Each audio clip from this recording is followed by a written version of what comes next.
appelez-nous au 01 80 20 39 21 pour dire ce que vous pensez de tout ça. Et puis on va revenir, bien entendu, sur la constitution du gouvernement. Parce que là, ça commence. Il voit beaucoup de monde. Alors, il a vu, le premier qu'il a vu, c'est Bruno Retailleau. Oui, vendredi. Exactement. Vendredi soir, absolument. Alors, apparemment, François Bayrou voudrait garder Bruno Retailleau. Ça s'est bien passé. Il y a compromis entre les deux hommes parce que Bruno Retailleau serait prêt à renoncer à sa loi immigration qui était prévue en janvier prochain et qui ne plaît pas aux socialistes puisque les socialistes ont expliqué que c'était pour eux un casus belli. C'est le mot même qu'employait Olivier Faure, pensez à nous, et qu'il censurerait en cas de loi immigration. Résultat des courses, Bruno Retailleau dit que s'il y a d'autres moyens de faire passer les grandes lignes de sa loi immigration, il les prendrait. Mais il n'y a pas d'autre moyen qu'une loi pour allonger le durée en CRA, par exemple. La durée, les macarons. En tout cas, il a dit qu'il était ouvert à faire passer des mesures contre l'immigration sans passer par la loi. Oui, mais justement, il y a un grand point d'interrogation sur ça. Pour l'instant, là, sur Bruno Retailleau, François Bayrou voudrait qu'il reste. Bruno Retailleau se pose des questions. Il est prêt à des compromis, mais il n'est pas prêt à faire tout et n'importe quoi. Voilà. S'il peut agir pour les Français, il ira. S'il voit qu'il n'a aucune marge de manœuvre, il n'ira pas. Bruno Retailleau. Bruno Retailleau, là, pour l'instant, je le dis, voilà, j'ai quelques infos. Bruno Retailleau, pour l'instant, et j'ai aimé son discours à Bruno Retailleau, puisque on a essayé de le joindre, et Bruno Retailleau, pour l'instant, il n'est pas du tout sur sa renomination au ministère de l'Intérieur. Ce qui le préoccupe actuellement, c'est Mayotte à fond. Donc il est à fond sur Mayotte. Voilà, c'est Mayotte, et on le comprend.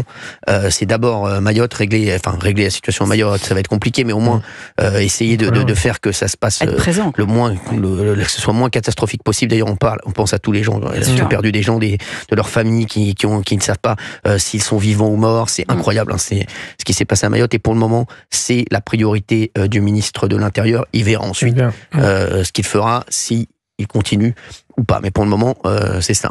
Et il y a François Bayrou, oui, bien sûr, qui a dit qu'il était prêt à accepter la feuille de route de Bruno Retailleau. Donc, si on devait parier, il y a plus de chances de voir Bruno Retailleau dans le gouvernement Bayrou que l'inverse. Après, est-ce qu'il va rester longtemps ou est-ce qu'il finira par claquer la porte si François Bayrou ne lui donne pas pleinement le moyen de ses ambitions? L'idée, Cyril, et vous avez certainement les noms, l'idée est que François Bayrou veut composer un gouvernement de poids lourds. Je pense donc que le cornu peut rester, par exemple. Faut qu'il mange alors, Bruno Retailleau. Non, mais c'est intéressant, c'est-à-dire qu'il mette toutes les personnalités politiques donc de poids lourd, donc ce qu'on dit. Donc Dati resterait. On parle d'un retour de Gérald Darmanin, on ne sait pas où. Sachez-le, un moment était évoqué peut-être la justice, mais compliqué, paraît-il. Donc, alors ça c'est intéressant parce qu'on parlait de Bruno Retailleau. Bruno Retailleau va regarder avec attention qui on lui met au ministère de la Justice. On parle bien entendu de Bercy.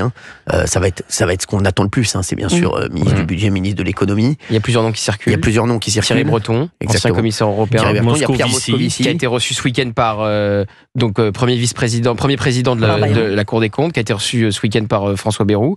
Il y a d'autres socialistes qui circulent, puisque Karim Ouamran, qui a refusé le ministère de l'Éducation nationale, qu'on a reçu ici, mais le maire de Saint-Ouen, on lui a proposé le ministère de l'Éducation nationale, il a fait savoir qu'il avait refusé, puisque le premier secrétaire du PS, Olivier Faure, le patron de son parti, a dit qu'il allait exclure tout socialiste qui rentrerait au gouvernement. C'est ça. Donc évidemment, il ferme la porte. Par exemple, Jérôme Guedj, son nom circule pour le ministère de la Santé. Et là, il y a un point d'interrogation, député PS, anti-LFI, et qui est resté sur cette ligne, y compris aux législatives. Je pense qu'il ira. Est-ce qu'il va franchir le Rubicon ou non? Je pense qu'il ira. Moi, je pense maire de Dijon. François. Qui fait partie des... Ça, il s'en fiche, François Rebsamen, d'être exclu du PS. Bien sûr, il n'a plus rien à ça. faire. Moscovici, il en a envie. Je pense qu'il n'a rien à faire aussi de se faire exclure par Olivier Faure. Voilà, donc il s'en fiche. Alors, Jérôme Guedj, c'est différent, il est député PS. C'est ça. Il est dans le groupe d'Olivier Faure, c'est pour ça que c'est plus compliqué pour lui. Je pense qu'il ira, moi. Le problème, c'est si vous faites le pari d'y aller, vous vous faites exclure du PS, vous n'êtes plus député PS, le gouvernement se fait censurer 3 mois plus tard. Vous êtes mort. Et ben vous revenez, vous êtes pas bien. Comme disait Philippe Rézoli, vous êtes cuitas les bananas. Voilà. Donc c'est le dilemme. J'embrasse d'ailleurs. Ouais, mais c'est dans la personnalité de Guedj, il peut jouer. C'est vrai. Il a suivi, il s'est pris un candidat face à lui parce qu'il acceptait pas la NUPES. C'est un garçon courageux en tout cas. Tout à fait.